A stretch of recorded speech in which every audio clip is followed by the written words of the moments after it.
நம சிவாய. இந்த ஒரு வார்த்தையில் உலகத்துக்கே தெரியாத ஓர் ஆழமான சக்தி இருக்குது.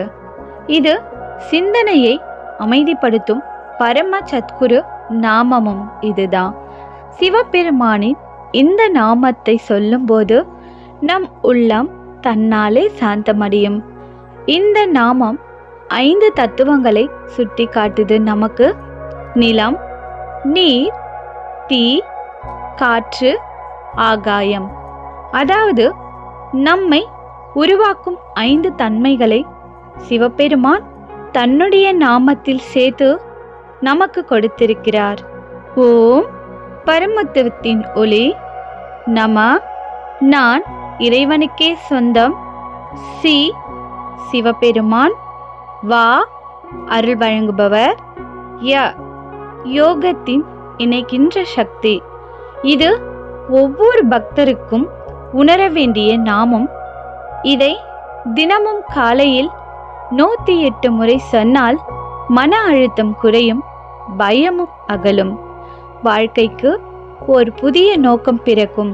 தினமும் 108 முறை சொல்ல முடியாதவர்கள் இதற்கான சிறந்த நாட்கள் அமாவாசை, பௌர்ணமி, பிரதோஷம் இவையெல்லாம் அதிக சக்தி கொண்ட நாட்கள்.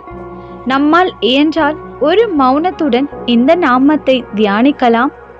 முடியாதவர்கள் நான் சொன்ன அந்த சிறப்பான நாட்களில் 108 தடவை ஓம் நம சிவாய என்று அந்த நாமத்தை உச்சரித்து பாருங்கள். உங்கள் வாழ்க்கையில் நிம்மதி கிட்டும், அமைதியும் தொடரும். சிவன் அருகில் இருப்பதை உணரலாம். நம் உள்ளத்தில் ஒளிக்கட்டும் எப்பொழுதும் ஓம் நம சிவாய. நான் ஒரு சிறந்த எடுத்துக்காட்டுக்காக ஒரு உண்மையான ஒரு சின்ன ஸ்டோரி சொல்றேங்க. ஒரு முறை புறநகரில் ஒரு பக்தர் தினமும் ஓம் நம சிவாயன்னு சொல்ல ஆரம்பிச்சாரு. அவரது மன அழுத்தம் குறைந்தது, குடும்பத்தில் அமைதி வந்தது என்று அவர் பகிர்ந்தார். இப்போ 11 முறை முடிந்த அளவுக்கு நம்ம ஓம் நம சிவாயன்னு சொல்லி பார்ப்போம். இந்த மந்திரத்தை சொல்லும் போது நமக்கு சிறந்த மௌனத்துடன் உள்ளம் ஒருமுகமாக இருக்க வேண்டும். இந்த நாமம் மிகுந்த சக்தியுடன் வேலை செய்யும்.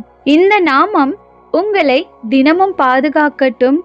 உங்கள் வாழ்க்கையில் உள்ளத்திலும் சிவனின் ஒளி எப்பொழுதும் பிரகாசிக்கட்டும். இந்த பக்தி தேன் ஆன்மீக அன்பர்களுக்கு இந்த பதிவு உங்களுக்கு பயனுள்ளதா இருந்ததுன்னா பக்தி தேன் சேனலுக்கு ஒரு சப்ஸ்கிரைபர் கொடுத்துடுங்க. உங்க குடும்பத்தாரும் நீங்களும் நலமுடன் சிவனுடைய அருளால் இருக்கட்டும். இறைவனுக்கும் பிரபஞ்சத்திற்கும் நன்றி.